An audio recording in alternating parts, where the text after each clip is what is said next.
Friends, તમારું સ્વાગત છે મારી ચેનલમાં। આજે આપણે બનાવીશું એકનું એક શાક ખાઈને કંટાળી ગયા હોય અને પંજાબી શાકને પણ ટક્કર મારે એવું આજે હું 5 થી 10 મિનિટમાં બની જાય ને એવું નવીન પ્રકારનું શાકની રેસીપી લઈને આવી છું। તો વિડીયોને એન્ડ સુધી જરૂરથી જોજો।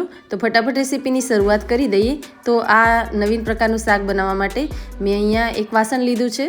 અહીંયા એમાં મેં 2 થી 3 પાવડા જેટલું તેલ એડ કર્યું છે। તેલ ગરમ થઈ જાય એટલે એમાં 1 ચમચી જેટલું જીરું એડ કરી દઈશું।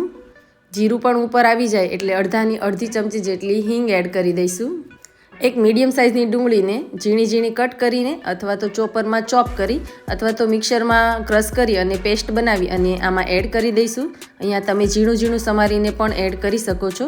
મીડિયમ સાઇઝની ડુંગળી હોય તો 1 ડુંગળી, નાની ડુંગળી હોય તો 2 ડુંગળી એની પ્યુરી અથવા તો પેસ્ટ આવી રીતે બનાવી અને તેલમાં એડ કરી દઈશું। ગેસની ફ્લેમ અહીંયા આપણે ધીમી રાખીશું। હવે આદુ, લસણ અને લીલા મરચાંની પેસ્ટ અહીંયા 1 થી 1.5 ચમચી જેટલી એડ કરી દઈશું। એને પણ આમાં મિક્સ કરી દઈશું। ત્યાર પછી 1 અથવા તો 2, એક મોટું ટમેટું હોય તો 1 ટમેટું અને મીડિયમ સાઇઝના નાના ટમેટા હોય ને તો 2 ટમેટાની પ્યુરી અથવા તો ઝીણા ટમેટાને કટ કરી એને પણ આમાં એડ કરી દઈશું। ચોપરમાં પણ તમે ચોપ કરીને એડ કરી શકો છો અથવા તો ઝીણું કટ કરીને પણ એડ કરી શકો છો। બધું જ આમાં મિક્સ કર્યા પછી એને થોડીવાર માટે સાતળવા માટે મૂકી દઈશું। તો મેં ઢાંકીને મૂકી દીધું છે। હવે અહીંયા 3 થી 4 ચમચી જેટલું મોળું દહીં લીધું છે। એમાં 1 ચમચી અથવા તો સ્વાદ પ્રમાણે મીઠું, 1 ચમચી લાલ મરચું, 1 ચમચી જેટલું ધાણા જીરું પાવડર એડ કરી દઈશું। અડધી ચમચી જેટલી હળદર એડ કરી દઈશું અને 1 ચમચી જેટલી કસૂરી મેથીને એડ કરી દઈશું અને 1 ચમચી ખાંડને એડ કરી દઈશું। હવે આ બધો મસાલો દહીંમાં એડ કર્યા પછી સારી રીતે મિક્સ કરી દઈશું।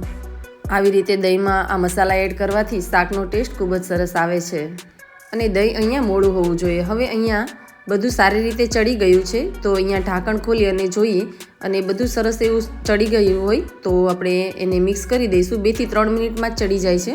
હવે જે દહીંની પ્યુરી છે એને આમાં એડ કરી દઈશું। દહીંમાં આપણે મસાલા કર્યા છે એટલે દહીં છે એ આ શાકમાં નાખ્યા પછી ફાટશે નહીં। ગેસની ફ્લેમ અહીંયા આપણે ધીમી રાખીશું અને બધું સારી રીતે મિક્સ કરી દઈશું। અહીંયા જો તમે લસણ અને ડુંગળી ના ખાતા હો તો એને સ્કીપ કરીને આદુ મરચાંની પેસ્ટ નાખી અને ટામેટાની પ્યુરી નાખી અને આ જ શાક બનાવી શકો છો આવી જ રીતે। હવે 1 ચમચી જેટલું પાણી પણ એમાં મેં એડ કરી અને આમાં એડ કરી દઈશું અને ત્યાર પછી એને પણ સારી રીતે ચડવા દઈશું। તો ફરીથી ઢાંકણ ઢાંકી અને ચડવા દઈશું। પહેલાં મિક્સ કરી દઈશું અને ત્યાર પછી ઢાંકી દઈશું। મિત્રો, તમને મારા વિડીયોઝ ગમતા હોય તો મારી ચેનલને સબસ્ક્રાઈબ જરૂરથી કરી લેજો અને વિડીયો ગમ્યો હોય તો લાઈક અને શેર જરૂરથી કરજો। હવે આવી રીતે તેલ ઉપર આવી ગયું છે, તેલ છૂટું પડી ગયું છે એટલે સરસ એવું ચડી ગયું છે બધું। તો ફરીથી 1 વાટકી જેટલું પાણી એડ કરી દઈશું અને થોડા લીલા ધાણા એડ કરી દઈશું ઝીણા સમારીને અને ફરીથી બધું મિક્સ કરી દઈશું। અહીંયા મસાલા તમે તમારા ટેસ્ટ એકોર્ડિંગ અને બધા ઓછા પ્રમાણમાં તમે એડ કરી શકો છો। હવે ફરીથી મેં ઢાંકણ ઢાંકી દીધું છે અને ફરીથી 2 મિનિટ સુધી એને ચડવા દઈશું।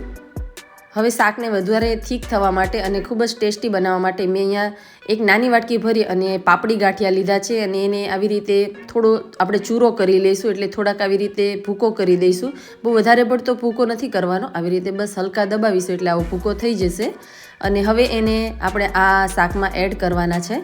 તો હવે સરસ એવું તેલ છૂટું પડી જાય એટલે બધા જ ગાંઠિયા છે એને શાકની અંદર આવી રીતે એડ કરતા જઈશું।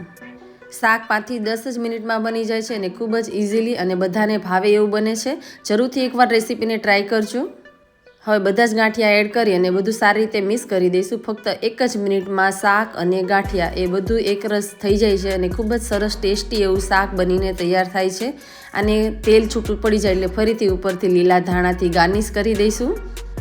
આ શાકને તમે રોટલી, બાજરાના રોટલા, ભાખરી સાથે સર્વ કરી શકો છો। બધાને ખૂબ જ ભાવશે। સાંજના મેનુમાં તમને મૂંઝવણ હોય કે રોજ શું બનાવું તો ક્યારેક આવું શાક પણ તમે બનાવી શકો છો। તો જરૂરથી રેસીપીને ટ્રાય કરજો। તો મળીશું મારા નવા વિડીયો સાથે, ત્યાં સુધી આવજો।